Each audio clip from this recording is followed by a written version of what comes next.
Hello, welcome to the Two Have and Two Roll podcast. My name is Oliver. In this show, my wife Robin and I discuss role-playing in Dungeons & Dragons, LARP and cosplay. We are super excited to have you here, and we really hope you enjoy the show.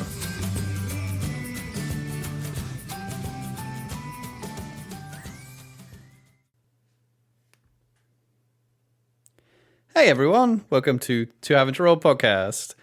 I'm Oliver, and I'm here with Robin, and we went LARPing again, didn't we? Hey everyone, yeah, we did. We are just back from our second ever LARP.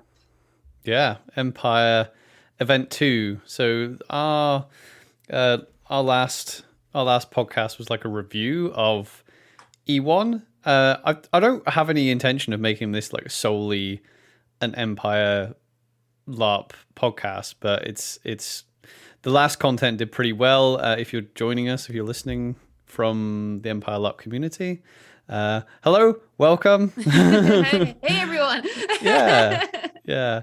No, the reception to the podcast was actually pretty good on the field. It was really cool to talk about on the podcast and then have people actually come up on the field and say they listen to it, which is cool. It's always nice to know that someone is actually like listening. Yeah, it was at the start where we were chatting away and someone went, "Oh, I just heard your voices and I just recognized you. You're Two Have and Two Roll." And then we started chatting and I thought that was really quite fun. Well, I think that was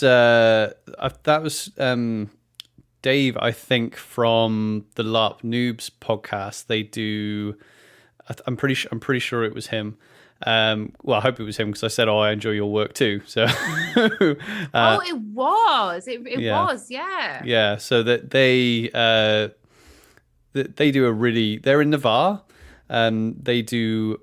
I think they do just LARP content on their podcast.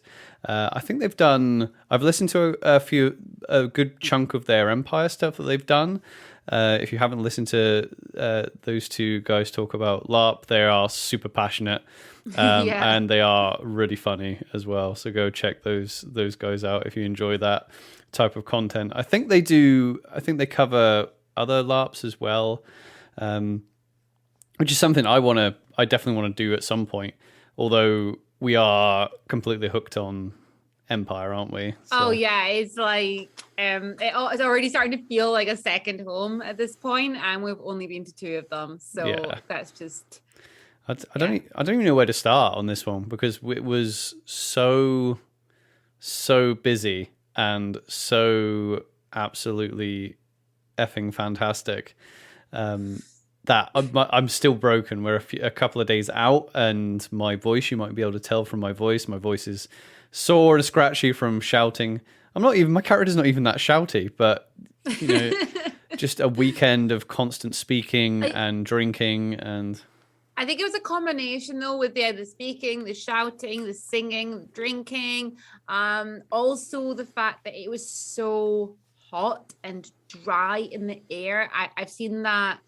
I read online that quite a lot of people have been coming back with really dry throats and everything from all the sort of ash in the air. So could be that as well. Yeah, I mean, so the cool and boring bit out of the way first, the weather was absolutely fantastic. It was at times almost too warm, but I wouldn't have traded it for wind and cold or rain at all. It was hot and it was just the right amount of breeze as well. So this time, the Glory Square was even more glorious. It was absolutely incredible. Yeah. What you're about to say about the flags there. Yeah.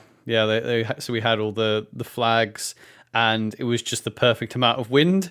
It's just something little like that really creates a cool atmosphere. It was just all weekend we had this breeze going that just made the flags just. We were getting hit in the face with them a few times standing around the Glory Square, but I think in the end people got the idea of where to stand. But it looked just absolutely epic. We got there a bit later this year, didn't we? We did. This year, it was this year. I'm so used to events being. I'm still not going in my head that this is like events in the same year, because I know. I mean, the next one's in July, and I keep saying, "Oh, next year." Yeah. No, not next year. Next month. Yeah, next season. Yeah, we got there a bit later. Like almost everyone had shown up on the Dawn camp when we had arrived, but we had an amazing spot, didn't we, this time? Oh my gosh, this was the best spot. We were right on the Glory Square. And for those of you who don't know what we're talking about when we say Glory Square, being in Dawn, the Nation of Dawn, they have a beautiful big squared off piece of the field, which is known as the Glory Square, where there are events on all weekend. And between big events that are happening, there are people in there training and fighting. And it's everything that's going to happen. Any announcement is announced in the Glory Square. And we were on the square. We were right in front of it. Yeah, because I think you had said to the camp planner, because last time we were like at the end, we were basically down by the main block of toilets in the main road. On the outskirts. I think there was only like 20 foot away from where Varushka were camping that's right. last time, and we felt, not that we felt just like disincluded, obviously not, but oh no, definitely not. It was a massive difference. Like you just didn't miss anything where we were this time. We were just sat, and even just like sitting for 2 seconds, you couldn't. There was no way you could miss stuff. Whereas before, you'd go in your tent and you'd be like, I wonder what's going on. Should we have a mooch up and around and see what's happening? And it was difficult to kind of catch things at the right time. But this time it was awesome, and we had a little coffee stand this time. Yeah, as a way to make sure we were sort of giving something back, especially being so close to the Glory Square. We had a really nice setup, and I believe we mentioned this last podcast where we said that the one thing we were really needing in the morning. Oh, did we not mention it? We might have. We mentioned that we were really desperate for coffee in the mornings. We might have. I think I remember saying to you when we did our, like, what do we want to do for next time, our goals for next time. I remember you saying after we finished recording the podcast, I forgot to mention the coffee thing. Yeah, we didn't mention what we actually were going to do. But last podcast, we said about the fact that, in the mornings, we were like really struggling for coffee because we tend to have coffee quite early, and the vendors weren't open for coffee until after 8. And even then you've got to walk quite far to get there. So this time we brought a lovely setup so that we could brew some really nice coffee. And Oliver, you did a fantastic job at grinding the beans and making it's cowboy coffee, isn't it? Yeah, just it's just the style of brewing it. That's all. So instead of you'd use either like a press or a filter paper or something. The other grounds, you just boil the water and then you pour cold water in. The grounds fall to the bottom, and then it should pour without any grounds. The original idea though was basically bring coffee ourselves. I never had any intention of being like, let's sell coffee. But it kind of turned into that. It was like, I'm going to, what I'm going to do? I can't be without my coffee, so I'm going to start. I'll just make coffee because we're camping. It'll be fun, something to do before time in. We'll get a fire because we didn't have a fire last time. That made a big difference. So it was never meant to be. We're gonna sell it to loads of people and open a shop. I just went. I want to make coffee, and then you know what? Why don't we just offer coffee to anyone who wants it? If I'm going to be making it anyway. It didn't get too out of hand. It was fine. It wasn't as if we had like a queue around the Glory Square for coffee, but it was maybe I can maybe just hone it a bit better. I needed a bigger coffee pot because the one I have, you have to let it roll in boil and really take the bitterness out of fresh coffee grounds. You want to boil it with the coffee grounds in. Yeah. For a little while. And that coffee pot that I have is good for about like 8 cups, maybe 9 or 10 at a stretch. And obviously it gets a bit gritty towards the bottom. So Yeah. by the time you'd served a few people, uh, I'm like, oh, we need to get another load of coffee on the go, and then you'd have to bring another whole pot of coffee up to the boil again. So really, I just want one twice the size of the one I've got. I think we spoke about maybe getting like another one the same size and having two going, but that's a lot of work having two of them go. I think it's better getting a big one and having that as a backup as well. That would be good because, like you said, yeah, there wasn't like a huge queue or anything, but we did have people sort of waiting around for a while and things. But what was really good is that it was a really great way to actually just sit and chat to people out of character actually before time in. Yeah. It gave some real nice opportunities there. We were able, because it was so lovely and sunny outside, we were all able to sit down on the grass around the tent, have coffee. We brought lots of chairs with us as well so that we can make a nice little we had chairs and tables this time. area. Yeah, we had chairs and tables this time. Yeah, it made a nice little communal area so that when we were away from the tent, it wasn't, a closed off section. It was come sit here. And we did have, when we went away, we had a lot of people coming in, sitting down, helping themselves to tea and coffee and so on, which was really great. Yeah. We should probably explain the prosperity side of, because technically we weren't serving it in time in, right? So we were getting up in the morning. I was grinding. The issue I had as well is that me being me, I would make the coffee and then people started showing up and I didn't actually end up pouring myself much coffee to begin with, even though I was the one desperate for coffee. I actually went without like the amount that I would usually have. But it was great. But yeah, because we weren't technically selling it. We weren't really in the spirit of the game. You shouldn't really be selling, in character coffee in before time in, obviously. Yeah. But then I'm not going to wait until time in to serve the coffee because I want to be going off doing things. That's why I wanted to bring coffee to make. So we just literally put a jar out and said just prosperity, which is like means pay what you think it's worth. Yeah. If you don't have to, it's fine. It's free. You just take it. But if you want to help out, but it did. I tell you what, it did help this summit 100%, didn't it? It really did. And there was a lot of people who were talking about how much it helped them because not only did we have coffee, we also had tea and we had a jar of honey and things like that for people to take. And well, I'm sure most of you will know the feeling if you've been out drinking all night or up dancing and singing and shouting the next morning. You need something, like honey or something soothing in your throat to actually keep going. Yeah. So a lot of people were really happy for that to be there. It was I just felt it was such a nice little set we created. And I would like to do a thank you to, I won't name names because I've not asked specific people if their names if they're happy with their names getting mentioned.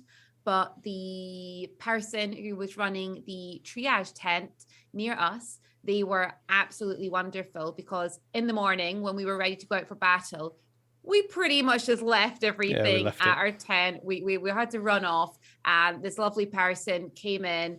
They brought a load of our stuff back in, and we left our prosperity jar out. They brought that in and everything for us, and they borrowed the table and chairs and served water to people and made a load of more coin serving water and then brought that back to us as well, which I thought was a really lovely and kind thing for them to do. Oh yeah, 100%. Yeah, thank you so much. But yeah, like bringing the table and the chairs was another thing as well because people were constantly in need. That's why, because when we looked around, we looked on Facebook Marketplace, we're like, right, we need chairs and tables this time. Yeah. And we got some chairs off Facebook Marketplace in a pack of 4. And we were like, there's 2 of us, I know, but we may as well take 4 because there's definitely, they were used constantly. Oh, constantly. Yeah. People were like, if anyone's got chairs, can you bring them in? And of course, we were right on the glory square. Yeah. So it was we just pretty much passed them over the bunting. Yeah. And sometimes we'd come back to our tent and people were like just sat in the chairs. And then, a couple of occasions people were like, oh, we're sorry. We're like, no, just carry on. We're not using them currently. Just sit down. And it was tell you what, it was as well on this battle after the Sunday. Obviously, all the Dornish were coming up the pathway, because we were right on that pathway coming up to the Glory Square, and having the table there with all the water, like just handing out water is just such Oh a yeah. simple, easy thing to set up. It's not really doing. Basically, we bought a load of cups. That's kind of it, really. You've got cups and a table. There's water on site that you can just fill a big thing of water, but making sure that people, having it so people don't have to go get water. They're literally coming from the battle up to the Glory Square anyway, to do some role play after battle, but they're obviously exhausted after battle. That was just something that I didn't actually intentionally put the table there for that reason, No. but it just so happened that people were coming up and I was just like, water? What? I was like, yes. Exactly, because it was just like, especially with the heat being so much this time, there's a lot of people in heavy armor and so on. They definitely would have drained their water skins out on the battlefield. There's no doubt about it. And then you don't want people to get to the point where they are actually dehydrated or close to passing out. You want to just keep everybody going. And yeah, we ended up just doing that and made a couple of cups of tea, lukewarm tea from the rest of the water that was left over that had been sitting there on the fire. And yeah, annoyingly, because we're talking about it now, I may as well, because we won't touch on this again, because all this happened before time in on both days. So we may as well just discuss this now. On the Sunday, the charcoal, the bag of charcoal that I had was just failing me completely. So the poor people, they were, oh, it's coffee ready. I'm like, it'll be 10 minutes. And they're like, is that how long it's taking water to boil? And I'm like, yes, I don't know why. It just was not coming to a boil. I just did not understand what was going on. The charcoal the day previous was, was acting normally, and we heated this. It was chucking out heat, and I was just like, why? My kettle's not boiling, which is very frustrating when you've got a load of people like sat there literally watching a pot boil.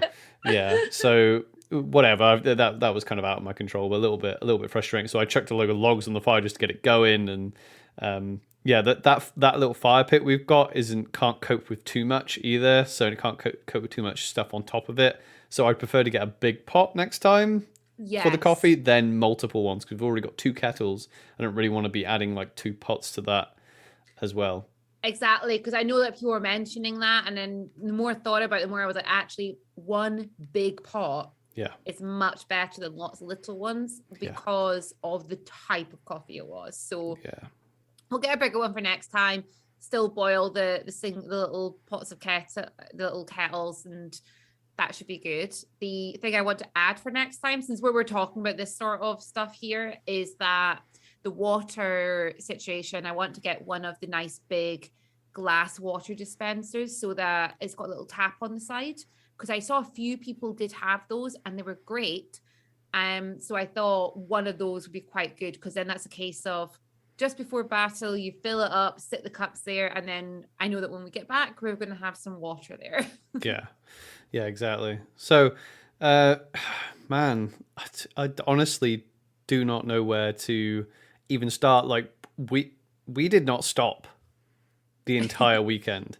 Like, it was just one thing to another, and I wasn't concerned about what my character was going to do this season, because for last season, we were just kind of taking it all in. It was very touristy, and I had worried a little bit that my character, even your character actually, being like, oh yeah, we were really into the fighting, and there's lots of fighting to do, but I kind of worried that because my character wasn't into anything else other than fighting, and he's not a character that is just like, right, I want to go on every skirmish, I want to do absolutely everything I want to do is to do with martial. And I wasn't really, when I went and saw some of the military game, it was really interesting. I think down the road, maybe for this character or another, I might want to get into that side of the military game, but not now.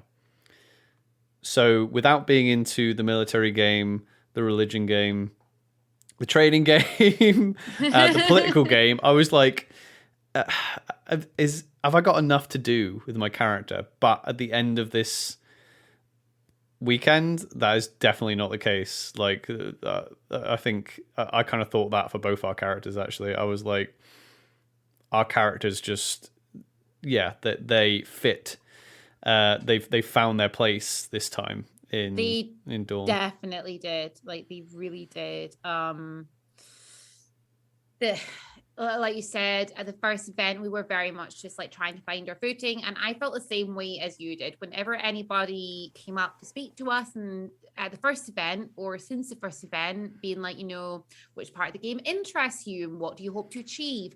I had the same answer every time, which was, I don't really know, but I like the fighting. Like, that was it. And I thought, oh no, I need to have some sort of goal and purpose. And I couldn't find one.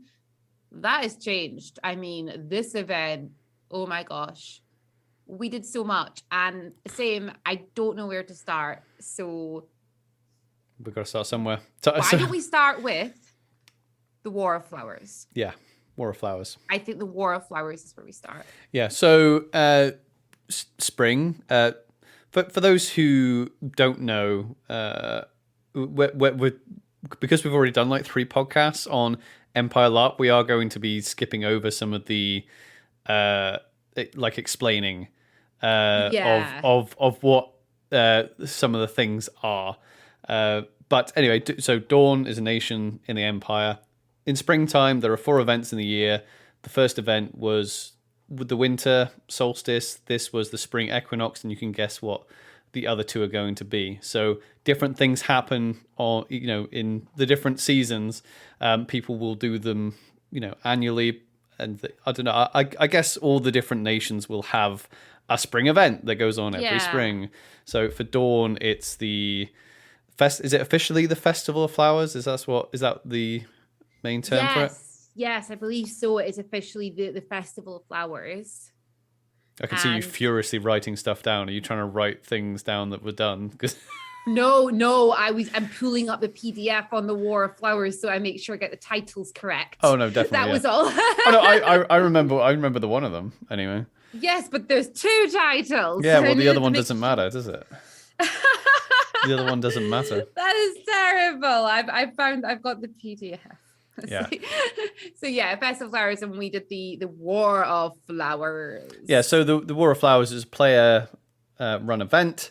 It happened pretty much straight away, didn't it? After time in, it happened a couple of hours after time. Yeah, there was. Because God, it was we were just non-stop because it was. Okay, I'll just say here, and I'll probably say at the end when we do like our wrap up on E2, but coming to this event was really heartwarming because we came in, even though last time we were new players, this time we were just welcomed as like family members. It was just like people were straight. It wasn't awkward. I don't want to use that term awkward because that might put new players off. But roleplay can be a little bit clunky when you're first getting into it, even for people, even if you're into roleplay through cosplay or D&D or things like that. The first time you LARP, it might feel a little bit clunky, and it definitely did for me because you're just getting into your stride, and obviously it's like new people all the time as well. This time, obviously, we had a good mix of people we spoke to last summit, and mix of new people and people that you saw last summit but didn't interact with. But you had something to just go up and straight away just start role playing. You'd be like, oh. People would just walk up to me and be like, "Oh, Godric, how are you doing? How's the season been? How what have you been up to?" And it was instead of just that kind of introduction type thing. Yeah, because like you say, it was so just lovely seeing people like that because, like you said, now again, I do not want to put new players off because we are still new players, and honestly, if you are sitting there on the fence or thinking about coming to LARP, just do it because it is incredible. But yeah, that first event, and I'm a relatively confident person. I have done lots of role play games. And when we started at that first event and it was time in, I was overwhelmed very quickly. Yeah. I was stuttering my words and unsure what to do. And it took me, it was a lot. What I will say is the people who are there LARPing, especially these really experienced people that have been there a long time, are so good at Oh yeah. welcoming you without making you feel like they are speaking down to you in any way, if that makes sense. Like they're just so good at including you and giving you all the information as a new player. It's the experienced players seem to be more excited when they do realize that you're a new player because they want to tell you everything. And that's what's so wonderful. And I even felt that this time because we're still new, but we'd been to one event and we had all these lovely friends that we made. And this time we were straight into role play and catching up. And as soon as people came up and said that, you know, oh, I'm new to Anvil Line, I felt so excited because I wanted to tell them things and I wanted to, you know, invite them to things and encourage them to do things. And it was just so wonderful. Yeah, that is one thing I will say. You don't have don't never feel, especially. I mean, I'm going to say this as if I've played other systems, but it especially feels this way in this type of LARP system, these big festival LARP, and specifically Empire.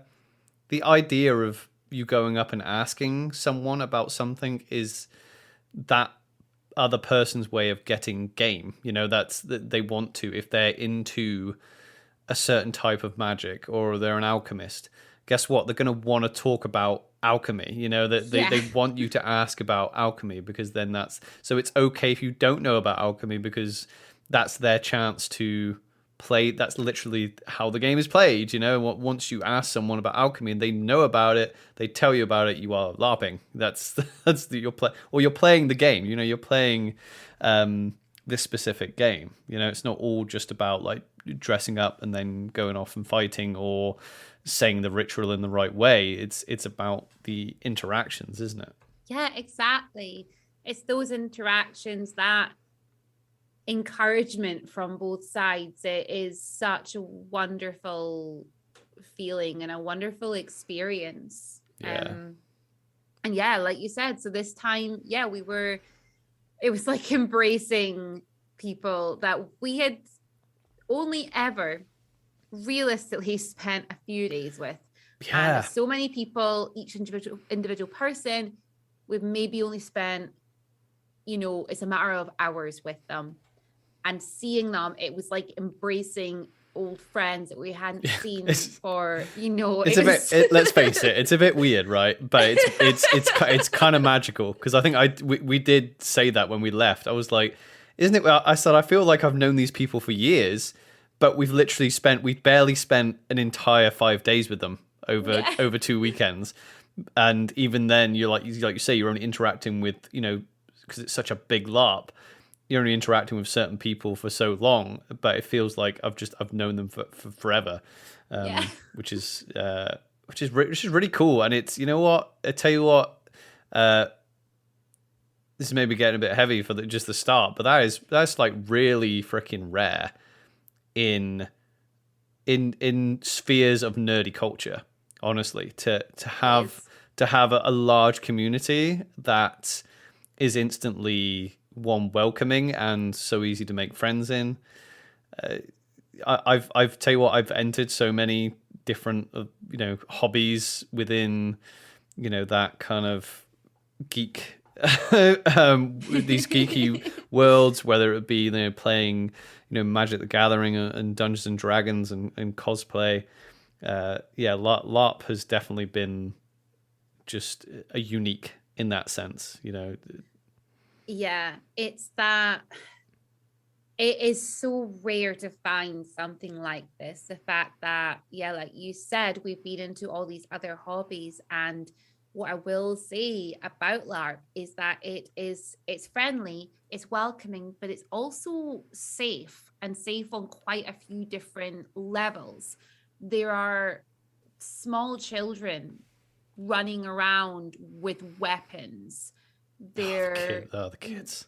Oh my gosh, some of these kids. The kids at LARP are just amazing. And oh my gosh, best kids you'll ever meet. Seriously. Let's face it, like the kids are what make it feel like a real living world, though, as well. Yes, right? They really do. Yeah, because even some like fantasy video games just don't have children knocking about, you know, and it just makes it. yeah, it just makes the world just feel alive, and it's amazing. Mhm. But anyway, we Yeah, better yeah. actually Sorry, I talk was about just the War of Flowers. yeah, I was just gonna say yeah. So safe on like a few different levels. So yeah, you've got young kids running about the place. You have people of all ages, all abilities there.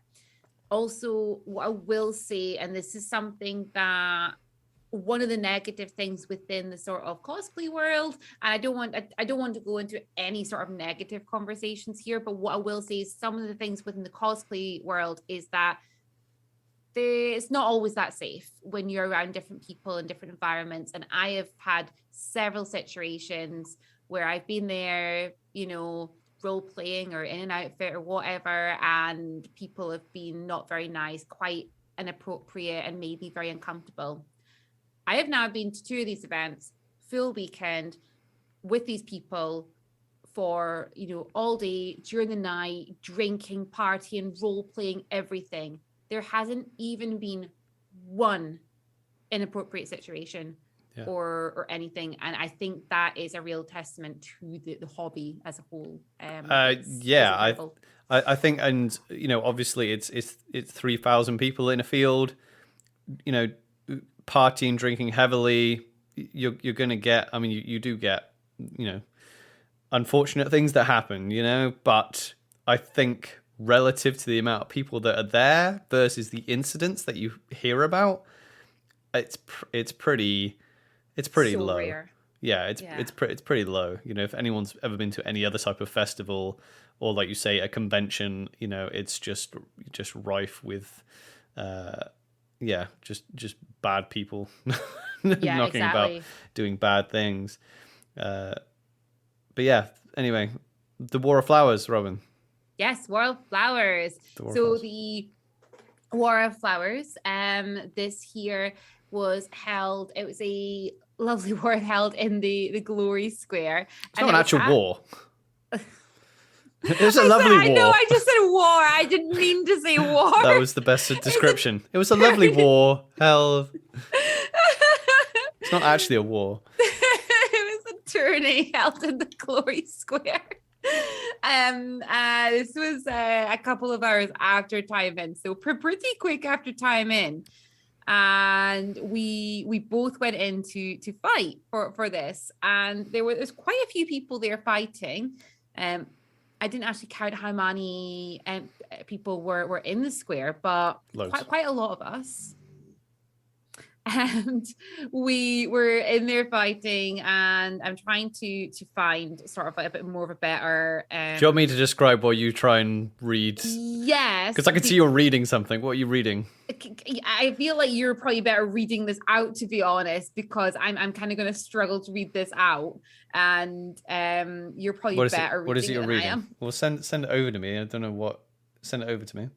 I'm going to send this over to you. You can read this out because you're a little bit better. I was just than gonna. I am. I mean, I was just gonna describe what happened. But if you want me to read something out, Well, that's you fine. can just describe what happened. Actually, do you want to just do that? Yeah, yeah. What is Go it? for it. Yeah, what is it? You were wanting me to read out? Literally the PDF that's in the Facebook group. That's all I was reading, but I was struggling to kind of read some of it. No, that's fine. No, so, fine. It's fine. I'll just describe it because it was a play. I don't know whether they want us to read it out, so that's probably not appropriate anyway. Fair enough. But yeah, so because it's a player run thing, not a Profound Decisions run thing. So it was done by one of the houses in Dawn. So it's a tournament. Basically, last man standing, sorry, not last man, last person standing, last person standing wins a prize, and the prize was two pieces. I can't remember. There's a name for them. Basically, two pieces of mithril, which is a resource in the game that you can use to upgrade your resource bringing stuff. Basically, so I have a military unit. So mithril, two pieces of mithril is required to upgrade your military unit. What they wanted from the tournament was for the winner of the tournament to use the mithril to upgrade a military unit, which bolsters the strength of an imperial army or on a campaign. And they wanted it obviously to stay in Dawn if that was possible. So they didn't want that. They kind of encouraged the winner to either use it for their own military unit, or if you didn't have a military unit, to sell it or give it to someone with a military unit in Dawn. They were like, oh, we Yes. don't want people just to sell it at auction and that because it's worth a lot of money. Basically, the price that like it was a good prize. But there was also another prize. There was also another prize. There was a People's Choice Award, if you like. So what happened in the fight, Robin? Do you remember? Yes, well, we went in as we were both there together. They did try to make it so that people who were there together would, split up a little bit, move around the field, make it a little bit more fair. And so we did that, and we split up, and we all were told to go to the outside of the square, the inner perimeter of the square, and then the fight started, and we all started fighting with one another.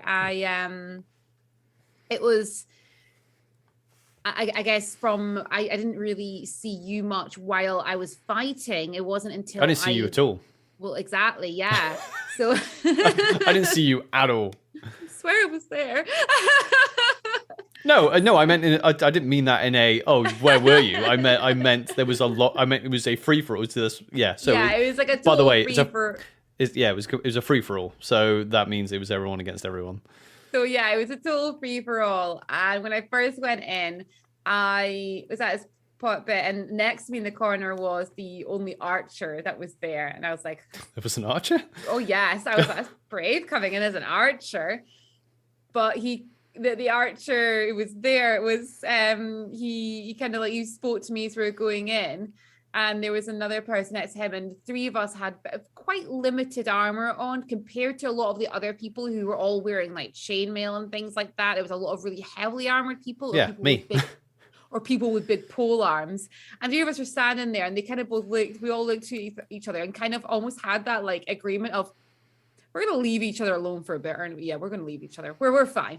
Okay. And we kind of stood there. We kind of went quite close together, which I think was a good tactic at the start of the fight, because it allowed us just to kind of not worry about who was behind us for a little bit. And we ran in, and there is actually an image of myself fighting, and I'm dual wielding, and I'm back to back with one of the other guys who was, quite low armored, and he was there dual wielding as well. And I'm like, oh, that's really cool, because it actually caught that moment that some of us did sort of work together a bit.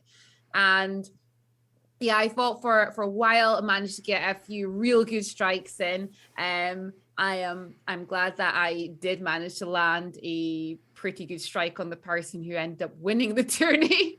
And then someone got me in the back. Oh, is that what happened to you?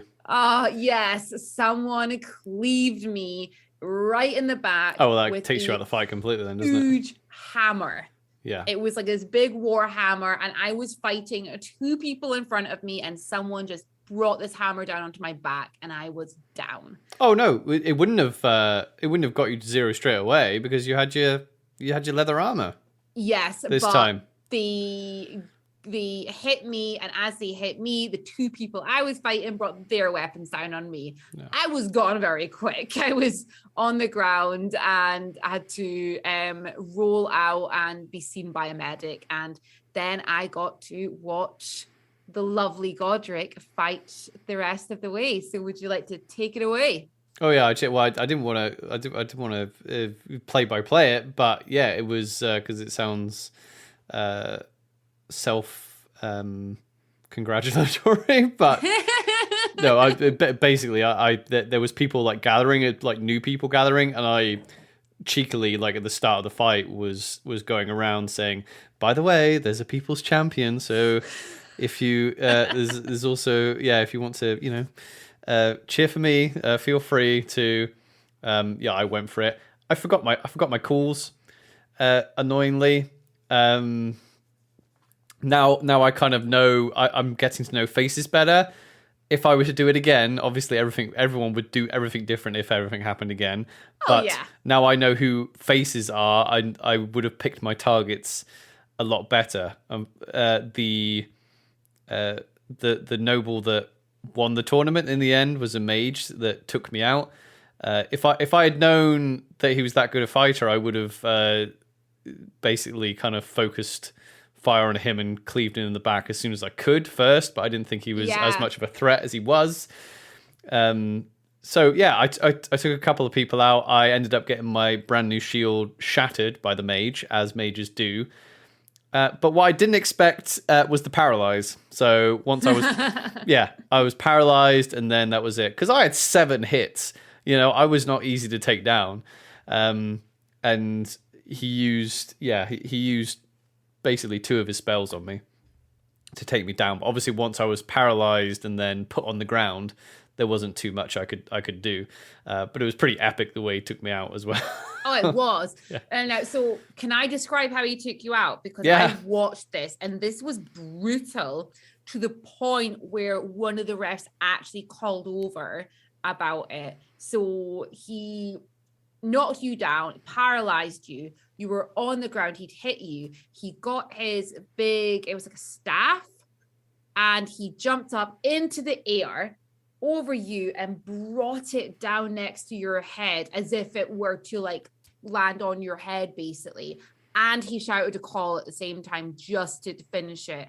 And one of the refs was literally like, was it unnecessary force, I think he shouted over, and they were all like, people on the outside were like, no, that's what people are expecting in here. You know, that's what you're on in there for. That's what we do. And he went for it. He wanted to take me the fuck out. Oh yeah, you were not coming back. There was absolutely no way you were coming back. No, not at all. Yeah, to be fair, the same person that fought there, I mean, absolutely brilliant. And we will go and talk about battles and things next time, I imagine. But I will say I did end up next to this person in the battlefield at one point, and felt quite safe next to this particular mage. Well, that's cool though, isn't it? That's the type of connections you make doing those tournaments, especially in that Dornish way, where you're literally fighting, you know, alongside, you know, your nation, your family, and you get to know them that way. That's a real cool touch, even though they're like, I think people in the other nations are like, oh, Dawn, yeah, they just they're slap happy, they just want to go around and just hit things. But yeah, you learn about your comrades in that way. You know what they're capable of, you know. So when you are, like you say, when you are on the battlefield, you look at that person, you know that person can have your back, you know. Yeah, there's a real trust, like a real mutual trust. I noticed, and especially out in the battlefield where you're surrounded and you've got enemies coming from literally all angles at one point, and you're surrounded by these Dawnish fighters from your own nation, and you're just like, well, I know they've got my back. They're not going to let me.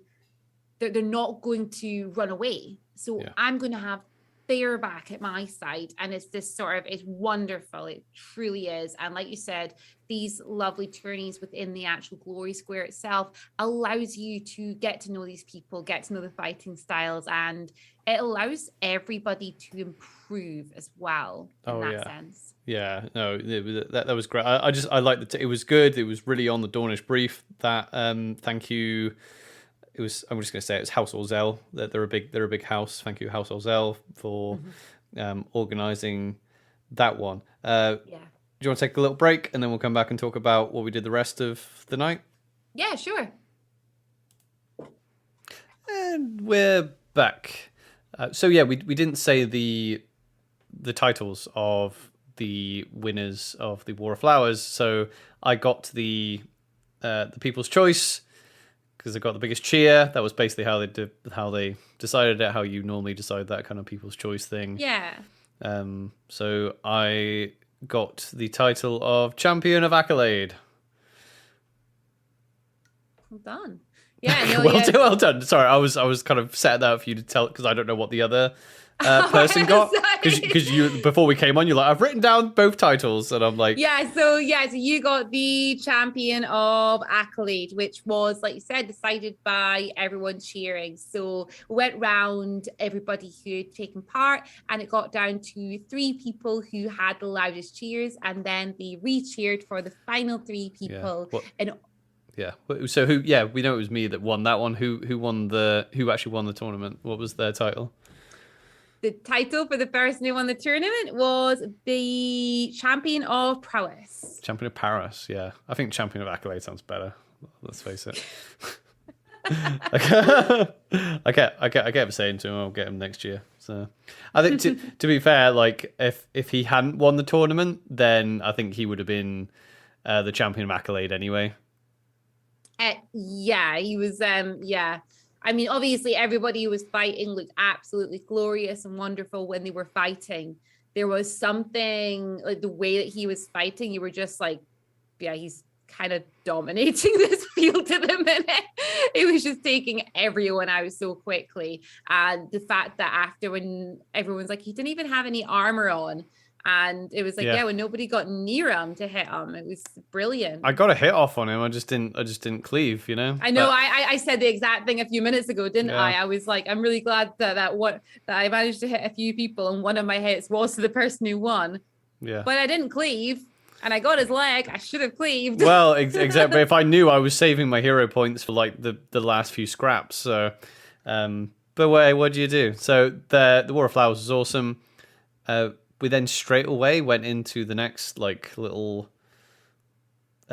mission that we went on. So they were calling people in.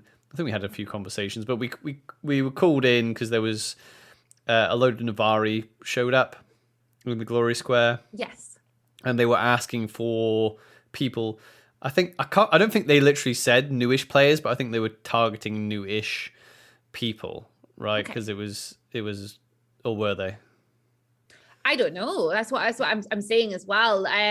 What I heard at the time is that we were all, they may have actually made an announcement that we didn't hear, because we were actually told by the people we were chatting to, because we were chatting away and there was people from Navarre there, and they were looking for people, calling for people in the square. But because we were obviously engrossed in the conversation, we then were like, oh, what's happening there? And one of the people that was with us was like, oh, I think they're doing like a fight between Dawn and Navarre in the square. Maybe that's what's happening. And we were like, yeah, let's go do that. That sounds great. And myself, myself, and the person we were with, the three of us headed over there to join this fight in the Glory Square against the Navarre. It wasn't a fight. It wasn't a fight. They kept using the word competition. Yeah, they said competition, and because we're Dawnish, we instantly go, there's only one type of competition, surely.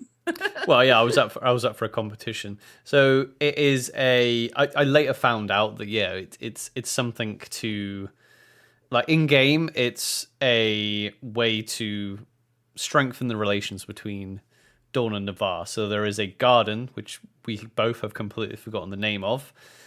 Can't find it on the wiki anywhere, which just shows how committed we were to this competition. We honestly, we did have fun, but we weren't as committed as maybe we could have been. Out of game, it was. I did learn it's kind of aimed, because we are newer players, but it's aimed. It made sense because the task was a very social task that had you go all the way around. So there is a garden in Dawn that is basically, through this competition, shared between Dawn and Navarre. So the winners of the competition get the garden. Yeah, so the garden is like, it's exactly between Dawn and Navarre. So it's exactly on the border. Oh, is it? Right. It's between the two. Oh, I got that wrong. I thought it was. No, you're fine. Dawn. You're fine. Because I thought it was in Dawn as well, but it was the actual people who organized it confirmed this at the end when we were trying to decide what happened with it. And that's when they can, because one person was like, oh, but it's in Dawn, so surely it would make more sense. I think that was me. We cover it. Oh, was that you? It's probably me that said that, yeah. And then they corrected and said, no, it's not. It's basically equal in Dawn and in Navarre. And that's why Dawn and Navarre are together for it, because it's like 50-50 sort of thing on that border. So we were tasked with this competition, and there was a small group of us, and we were split into two teams, mixed between, people from Navarre and people from Dawn. Yeah, so it wasn't Navarre versus Dawn. It was it was supposed to be a cooperative thing. For people who have no idea what the hell we're talking about with like gardens, so a garden is a bit like I was talking about the military unit. A garden is like that, so it produces you resources every season. So a garden will produce you herbs, believe it or not, which you can use to make. Healers can use them, and then obviously alchemists can use them to make potions. So a pretty important thing to have extra herbs, on Yeah. resource. So it's quite a good prize. Oh yeah, no, definitely. It would be a really good prize. And yeah, so the task that we were actually set is we were each given a poem that we had to remember. Well, it's the same poem, I isn't it? still remember. So don't remember the name of the garden, but you name the. I remember the full poem. Yes. It was the same. I will say it was the same poem. We weren't each given a poem. It was just a single. Yeah, the whole group. Yeah. Given Sorry, a poem. I say we. Sorry, I meant everyone taking part. We were given a poem, and we were all given a list, and the list had a riddle linked with the person of importance from every nation and a bonus mystery one. We had to crack the riddle, figure out who the person was, locate that person, tell them the poem. They would then present us with a favor. And most it favors was basically a scavenger hunt. Yeah, most favors win. Basically, that was the thing.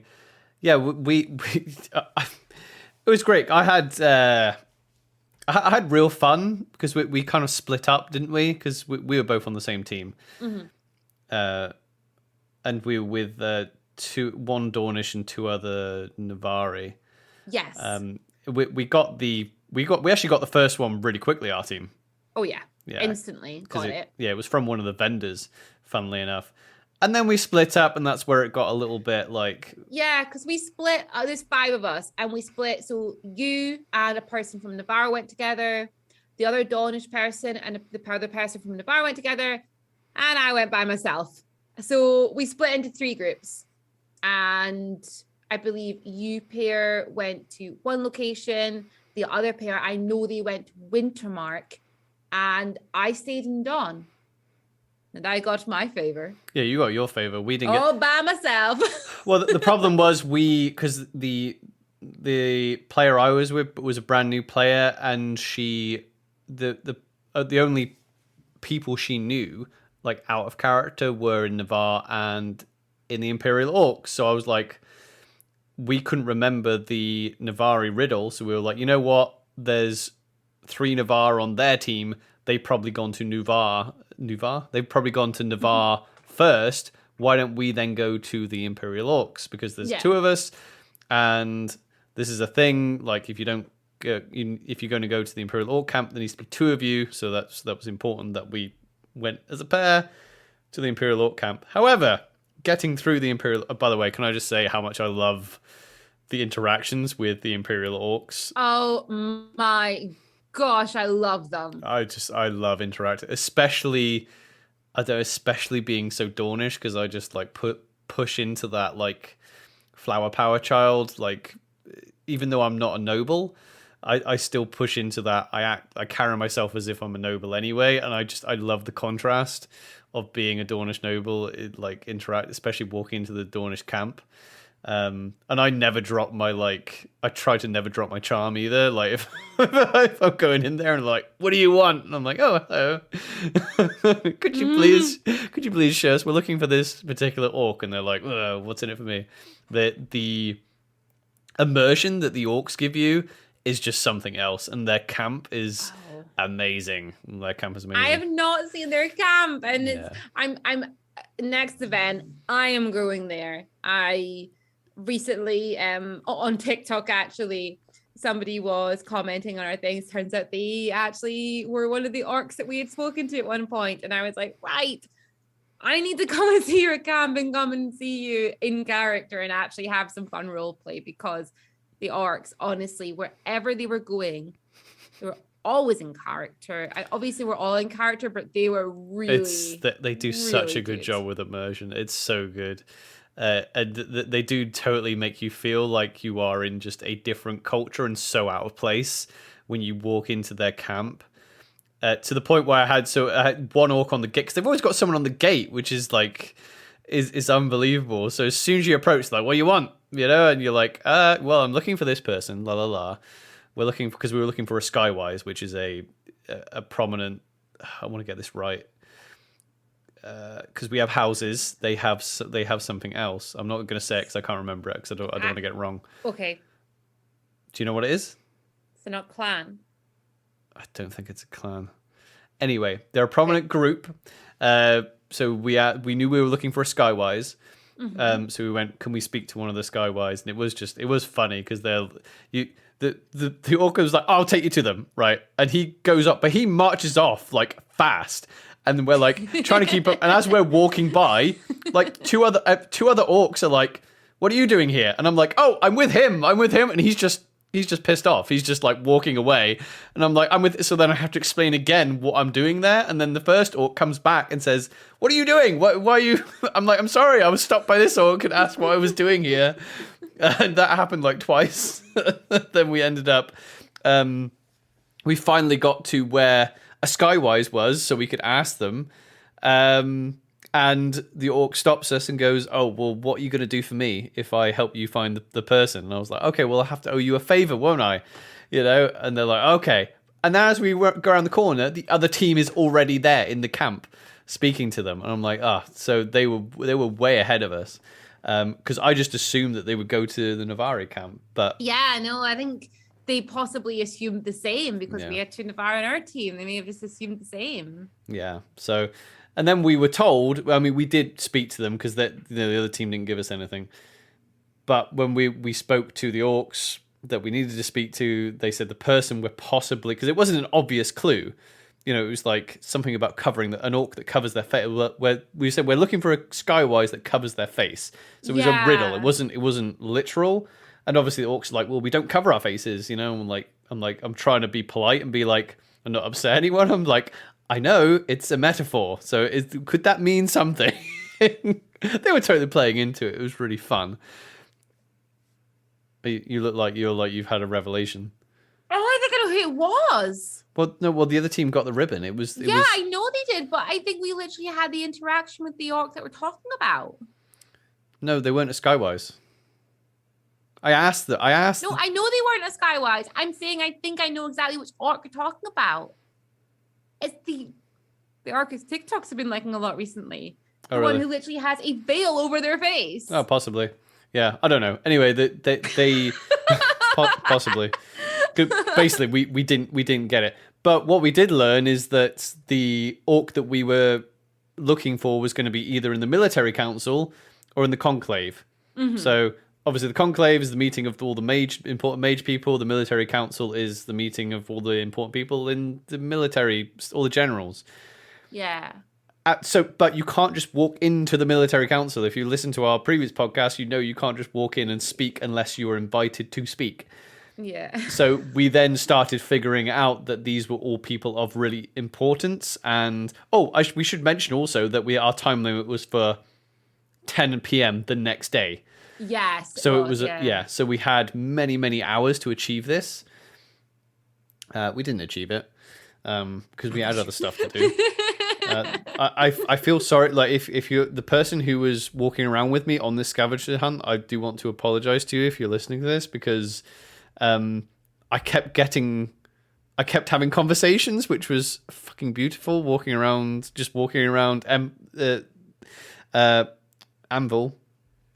And I walked out of the Imperial camp and I bumped into another a Dornish noble and we started chatting, and then we walked off to the military council to look for this Skywise, and another Dornish noble came out and we were having a chat, and it was so I wasn't getting any of the tasks done. Yeah, but I was getting great game out of it. Yeah, I really exactly. I wasn't getting any favors whatsoever, but I kept bumping into people that I was getting cool roleplay interactions with.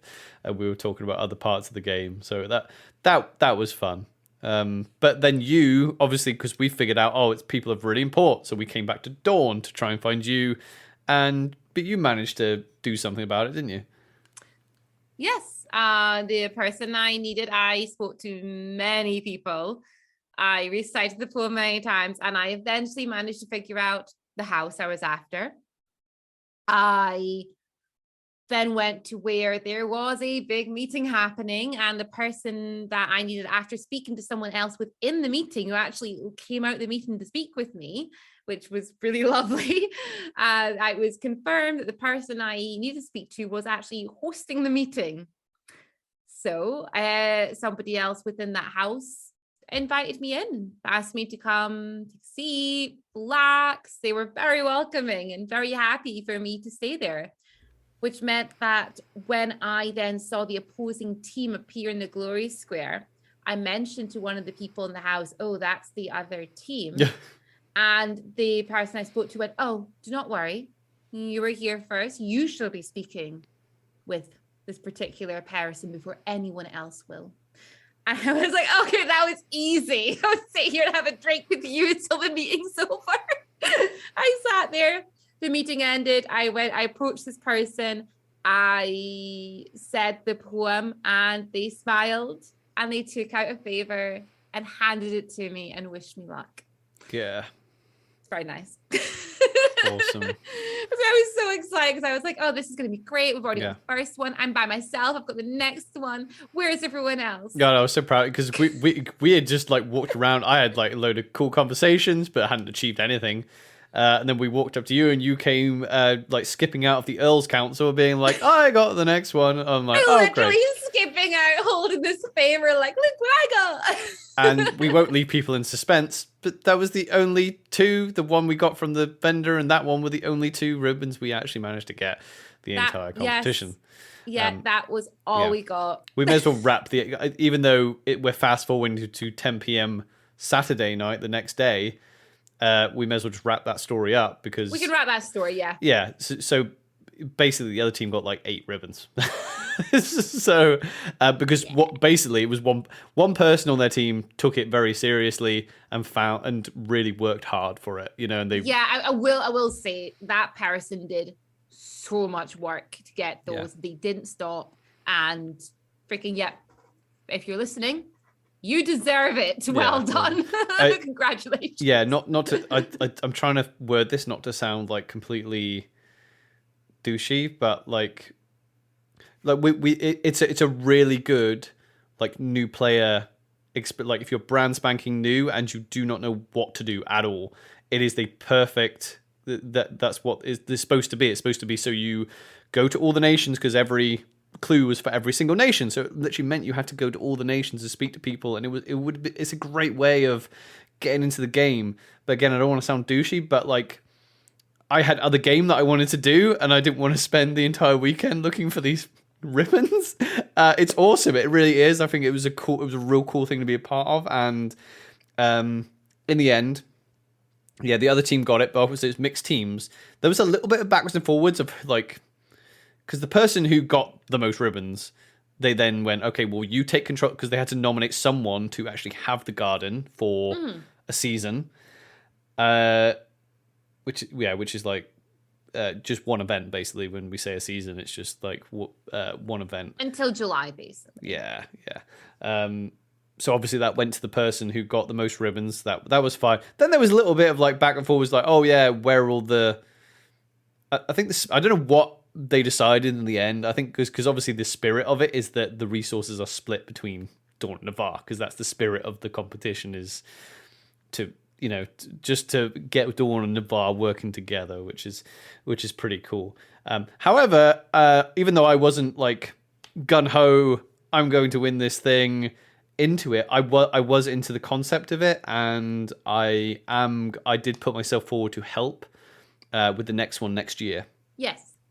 So I've got cool. I won't say what it is that we're going to do, because I want to have that game with certain members of Dawn to help organize that for next spring, so next year. So yeah, I put my hat in the ring to organize, just to up it a little bit, just to add something to it. Because the person who organized it had a really good idea. I'm like, yeah, I think we can totally make that. I'll help you make that happen. Yeah. That's going to be really cool. Yeah, definitely. And yeah, I mean, we had a really great night there with them all on the closing up on that night, and that sort of that rounds that story up quite nicely. But going back to, I guess, our first night at the event, we finished off everything, and we pretty much spent the rest of the night drinking, socializing, having fun, and I think we were up to like 3 a.m. around a campfire. Yeah, I mean, we got a lot of we got a lot of gaming on Friday, like a ton of gaming, and we were up until. So if anyone listened to our last review of E1, we complained a lot about not having like any stamina and going to bed because it was so cold. Not this time. Like we rectified that, didn't we? We were like, and not because we were like, right, let's get go. We're totally gonna have stamina. We just were so high on adrenaline of just amazing conversations, amazing game. Obviously, fighting helped. The weather was definitely helped. The fact that it's light, you know, it just. If you're listening to this, sorry, Robin, for interrupting. If you're listening to this from like not in the UK, you might not realize how light it stays for so long in June. Like it's light until way gone 10, you know, almost 11 o'clock at night. Yeah. So that helped. Sorry, what were you going to say, Robin? I was going to say that, especially if you listen to the last podcast where we talked about how cold it was at night and how much we were struggling with the cold. This time I actually made a hot box, which is basically a box in our tent which had all our additional layers, our hot hands, extra socks, everything, because last event we were so cold and it was such a struggle finding things at night in the dark to try and warm up. I was like, I'm not going to have that issue again. This is ready. Yeah, we didn't use it once. I at no point put extra layers on. Nope. I had my cloak that I put on at one point, literally because I wasn't wearing a shirt. Like I had bare arms right up to my shoulders. And this was, until 3 a.m. outside. Yeah, no, we went to bed early. Like, what time did we go to bed? Like 9:30, 10 on the Friday in the first event. This event. Oh yeah, easily like 9:30, 10. Yeah, we were up gone 3, and it was that way. We were like, right, and then because we were like, oh, let's make coffee in the morning at 7, and now we're like, oh, okay, so we're going to getting 4 hours sleep. That's awesome. But we got 4 hours sleep on the first night. Yeah. Also, we knew what we were doing the next day, which was. I actually liked this way round. Actually, I preferred it. Yeah. I'm looking at our timing of how long we've been going. Do you want to cover the Sunday battle, and then next time we can go into, because we've got a ton to talk about after the Sunday battle, don't we? We can do. You want to cover the whole Sunday battle just now? Well, I'm not going to play by play, but you can. Okay, we'll talk about it next time if you want to just keep this to like an hour podcast. I think so, because there's got a lot to talk about in the Sunday battle. I don't want to rush through it or anything. Yeah, I was just thinking the opposite. Maybe I've just completely forgotten a lot of what happened on the Sunday. Or sure. Yeah, let's go through the Sunday battle. No, it's fine. We'll stop here. So basically, we knew because the listeners are like, "Whoa, what's happening on Sunday?" On the why do I say the Sunday? The Saturday. Yeah, you said Sunday, and I repeated Sunday. We're talking about Saturday. Sorry. Did I say Sunday? Okay. Yeah. Saturday. The Saturday battle. Yeah, because that was the next thing that happened the next morning, is what I meant. Because we found out anyway that we were monstering on the Saturday. Because obviously they come around and tell you, there should be someone go around and telling you kind of what the military council has decided. Apparently it was a real long military council. We didn't go this time to the military council, but they were going forever, it looked like. So that I think there was like a hung vote or something that they had trouble with. So anyway, we knew we were monster. Go on. I was going to say that's what was different this time, because last time we didn't have that. So this was a new experience, because last time we were at the council, so we already had all the information. And when they sent the people out of the council to run around and spread the information, we were never on the receiving end of that because we were at the council. Whereas this time we were not at the council, so we actually got to see the runners come up to us because we were in a group, because outside our tent we had a campfire, we're at the Glory Square, so we had a lovely big group of people. So they came to us and they told us everything. Well, not that there's nothing wrong with runners, and I don't want to mean runners, but I also don't like he was a noble of Dawn. I don't think he was just a runner. He was noble of Dawn that was proclaiming to everyone. Oh, sorry. I meant because I must be mistaken. I thought that anyone who goes out from, no matter who they are, anyone who goes out to run around with information is classed as that, but I wasn't sure. Yeah, runners are usually just for battle. So okay. Yeah, if you're taking messages back and forwards, obviously you're like a message carrier. But no, he was a Dornish noble who's in. I can't remember his house. He's not one of the generals, but okay, yeah. But anyway, he gave us the breakdown of what was happening, so we knew we were monstering. We knew we were playing, going to be playing Yagara, Jotun, orcs, and defective marchers. Marchers. I made that mistake last time. Call them marchers. Marchers, which is exactly what we were playing on the that's why I said Sunday. That's exactly what we were playing the Sunday, the last event. Yeah, it was. I know that makes sense. Yeah. So we knew we were doing Saturday, but you want to talk about that next time? I think that's probably a good idea. Yes, because I'd like to go into a little bit more detail about the monster kit and things like that. So I think that is probably quite a good place to stop there for this time. Yeah. And then we can talk about the Saturday, I almost said Sunday, the Saturday battle. I think it's because our first ever experience, we monstered on the Sunday. So because it was the monster battle, we called it the Sunday battle because we kept referring to it as the Sunday battle before. Yes, I think, in my head, I still keep switching them around like that. No, I agree. But cool. Yeah, that was an amazing, first day back. There was, by the way, there was other stuff. There was tons of it because obviously we were up until 3 a.m. and it was. I'll tell you what. One thing I will say as well, having a fireplace. There was one big thing we did on the Friday that we should definitely talk about because Navari listeners will be pissed off if we don't talk about it. We went to Songs and Story. Oh my god, we did! Yeah. I thought that was on the Saturday. No, I'm it wasn't. all my days. I could have sworn we did that on Saturday. No, it was right. Yeah. No, we didn't because when Saturday. Oh, okay. Yeah. Don't mention it. Yeah. But no, because I had actually a block in my head there. I was like, hang on, no, we did the thing with the garden, and then how did we jump from there to like 3 a.m.?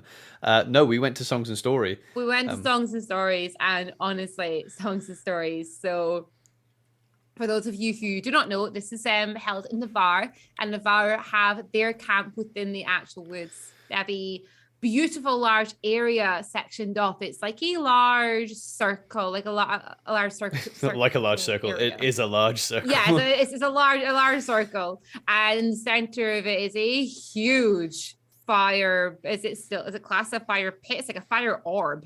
It's pretty cool. Yeah, it's all trees and atmospheric. It's really cool. Yeah, trees, atmosphere, and they have people. Well, it's Songs and Stories. You have people singing songs, telling stories, and telling stories through song. Yeah, it's a real.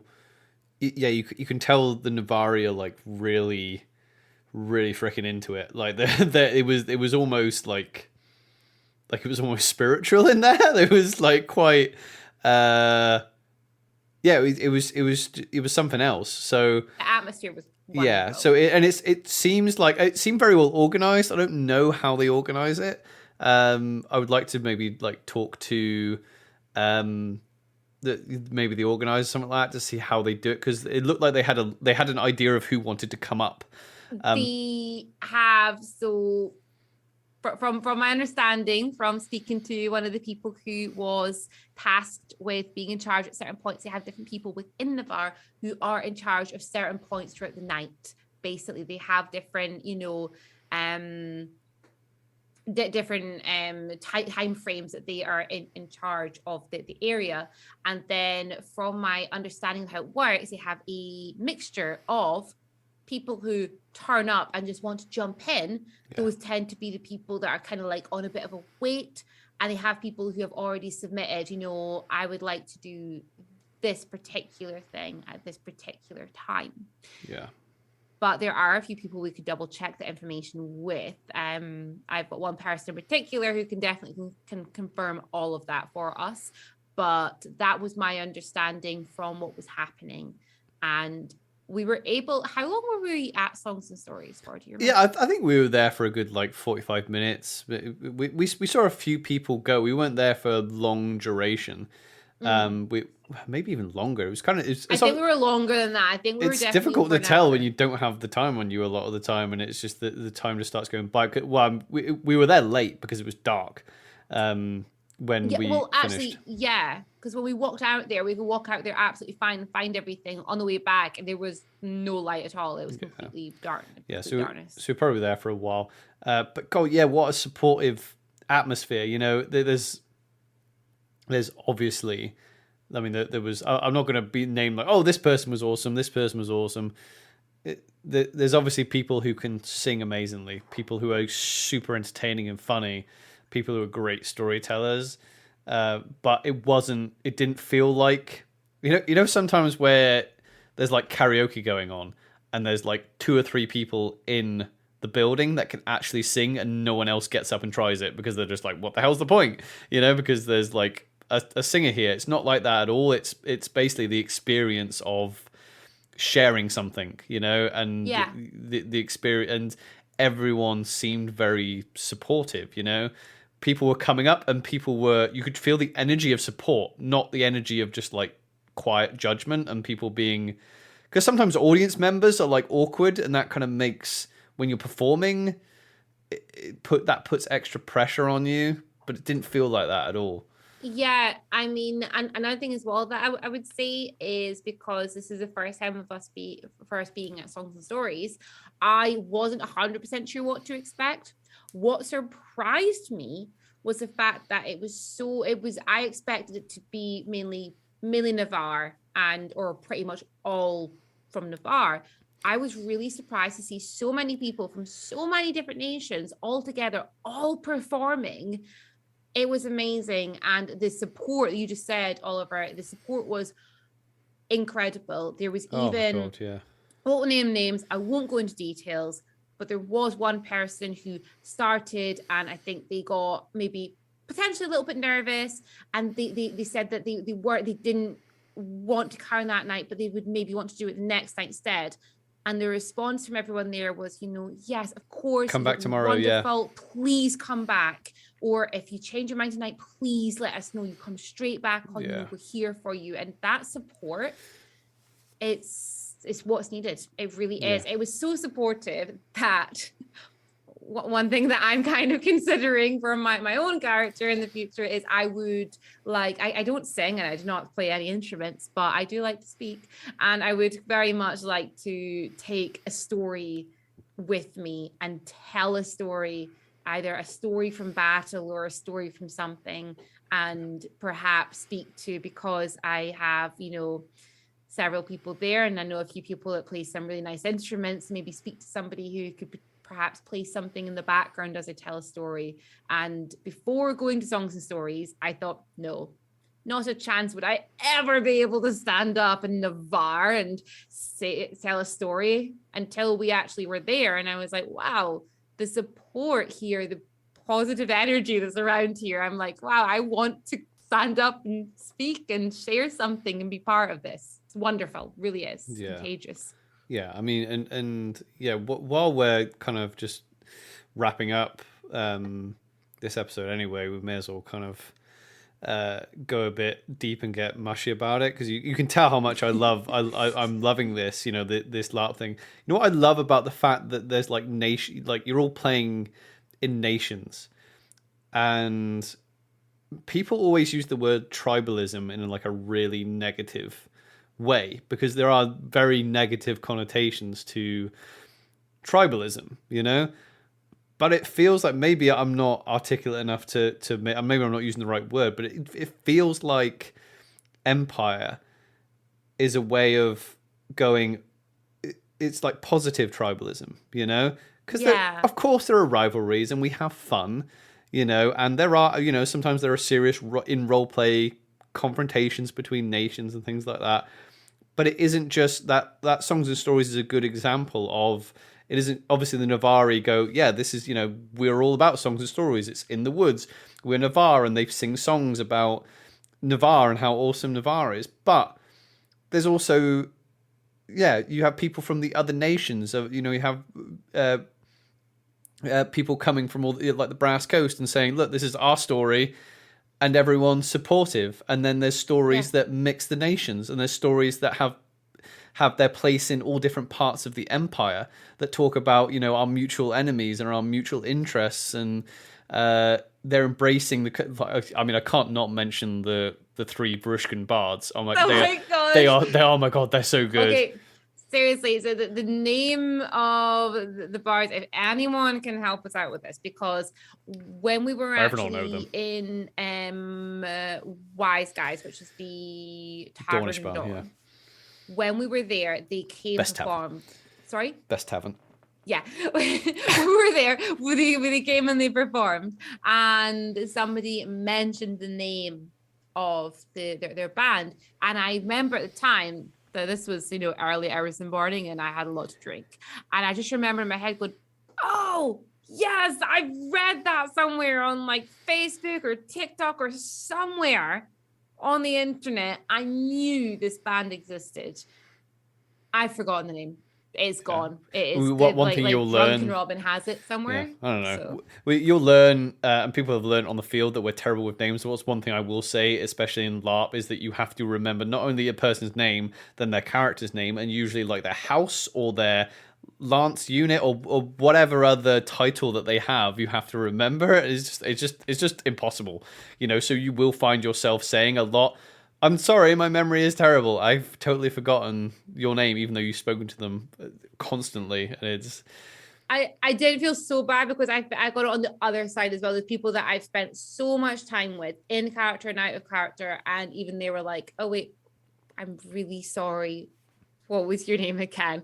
And I've even had a couple people slip up and call me my real name and then go, that's not your character's name, is it? And then it's we're only human, okay? The memory's tricky sometimes.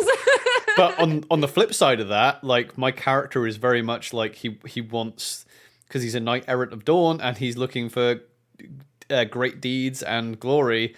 There was a couple of occasions where characters that I hadn't actually spoken to came up to me. And this was an awesome moment, and literally said, even though it sounds small, but they literally came up to him and went, "You're Godric, aren't you?" And I'm like, "Yes, yes, my character has a place in this world because because someone has said to this person, oh, Godric, go speak to Godric," and or you know that they've heard my name like pronounced in the square or something, and they're like, "Oh, I'm going to speak to that person." They've remembered the name. That's cool though. Again, that sounds self-congratulatory. But it's part of the game, though, right? You deserve it. Yeah, but it's like that's a cool part of the game is that there are so many names, there are so many characters, all doing stuff. If you get recognized for something, because there are obviously other there's names that you do hear in the game, aren't there? That you're just like people keep saying them, you have no idea what they look like, who they are at all, but they're like in the zeitgeist of the game. That's the thing, and I mean. One thing as well is, so my character as Arnell, I, pretty much took a D&D character, and I've obviously played her as a D&D character for a long time, and I've role played for a while with her as a D&D character. It is not the same, and there was not as epic as your moment. I will say that, because people, yes, came up to you, knew your name, or sought you out after that tournament, which was amazing and well deserved. They're like small, tiny moments do make a difference. And even when I was out on the battlefield, someone whom I didn't really know them or recognize them, but they knew me and they grabbed me and they were like, Aranal, and they grabbed me to pull me out of something. And I was like, oh, you. It's just like at the time though, but again though, because sometimes as well, people have these incredible sets of kit, and their kit sometimes will change going into battle as well. And sometimes I will remember a detail about somebody to try and remember if I'm struggling, and if someone's got a very eye-catching piece of kit, I'll remember that. They switch it for something else in the battle, I'll forget it. I mean, like OCIC as well. That seems to be an issue. Well, I mean, it used to be an issue when we cosplayed a lot as well, because sometimes you would see people like online, and you're like, oh, la la la, I LARP, I'm going to be at Empire. And you're like, cool, good to see you there. And then you interact with someone on the field, and it's not until after the fact, like, oh, you're that person. That I did. I'm sorry, I had no idea, because I mean, it's not a bad thing because they're dressed up. So the orc I was speaking about, literally today, I came to, I was like, Oliver, this person here, been following us, I've been following them, been commenting on each other's things. They were the orc we spoke to. No, they were stood a foot away from us. So. Yeah, I mean, you can forgive people when, obviously, because the orcs do, that they transform into something non-human, which is amazing. So, but I won't miss them again, though. I know their orc kit very well now. I will not miss this person again. I will look them out, not by myself. Yeah. But anyway, we swerved a bit there. Songs of Stories was freaking fantastic. Yeah, the Varushkan bards. My point there was like, people were, even though it's a made up culture, right? And it's obviously it's based on some real world stuff, but it's a made up culture. The fact that people present themselves as part of a group, and they present a culture from that group. Yeah. And everyone celebrates it, and we do have it, because it is fun. It's fun, and like I say, tribalism has a real negative connotation to it, but it is that's kind of what we're doing with it. We can play with it, and because it's in a pretend world, it's safer to play with it in that way as well. Yeah, like it's not so, because when it's time out, it's like, oh yeah, cool, you LARP, yeah, we're all friends, it's fine. But obviously when we're or even making fun out of character as well, you're just like, oh yeah, well, we're Dornish, and I feel like a part of that group. But when we're out in the battlefield, we're Imperials, for the most part, unless High Guard leaves you high and dry. But we'll get to that. We'll get to that. I'm kidding. Sort of kidding. I had really good interaction with High Guard, and I had negative interaction with High Guard this season. But I will say that something that's really important to take away from everything within Empire is that never judge nation based on the acts of a small group. Yeah, which is funny, because that is part of the, obviously that's it's a wider lesson, right? But game systems like, your LARP Empire, I will just say, I am going to keep saying Empire because I haven't played any other LARP systems, but I'm assuming that a lot of systems are similar. And D&D is that they do give you, it lets you play with these types of things, and you do have to be careful with them even in a game system, but they do let you play with these types of concepts, in a little bit of a safer way, where there's not the types of consequences like what you said, because that happens a lot in Empire, and sometimes it's intentional and people are playing with it, and sometimes it's not, because it's human nature to go like, oh, those, like when you were left high and dry at E1 out in the battlefield by Navarre, it'd be very easy for us to be like, you know what, fuck the Navarre, and then you hear the other side of the story. You hear, because I did hear, like, through the grapevine what the other side of that story could have been, and I think some Dornish were being nasty about the Navarre, but the Navarre did the same thing and went, you know what, F the Dornish, we'll do this. It's a fun part of the game that you can play with, but it's cool that you can play with that as well. And it's also cool that you can come out and say those things, and it does have like a mirroring onto real world wisdom as well, because you can say it in character. You can be like, you know what, those Dornish people did that thing, that isn't dawn, and it's important that we say it's not dawn, which is important because this is what happens in real life, you know. It's like people. I don't think people should need to say some, not all, you know, but the all should come out and say, yeah, you know what, that's not all of us, you know. Yeah. That's a good note to leave on, and we'll and so I think next time we can come back and we could chat about the wonderful battles and so on that we had on Saturday, because we had some amazing moments throughout the weekend. It's so tempting to just like jump into them all. I know, I could. Then that happened, and then talk for hours. Yeah. Because there was so much. We're going to miss like most of it out. But I think we better wrap this episode up here, and we'll talk about the rest of the weekend in the next one. Okay? Yeah, definitely. Right. Thanks for listening, everyone. Yeah, bye. Thank you all for listening. Bye. See ya. If you enjoyed this podcast, be sure to subscribe so you know when a new episode is posted. Rate and review this podcast, and then catch us live at twitch.tv/2have_2roll. That is the number 2 and roll as into role play. Thank you very much for listening.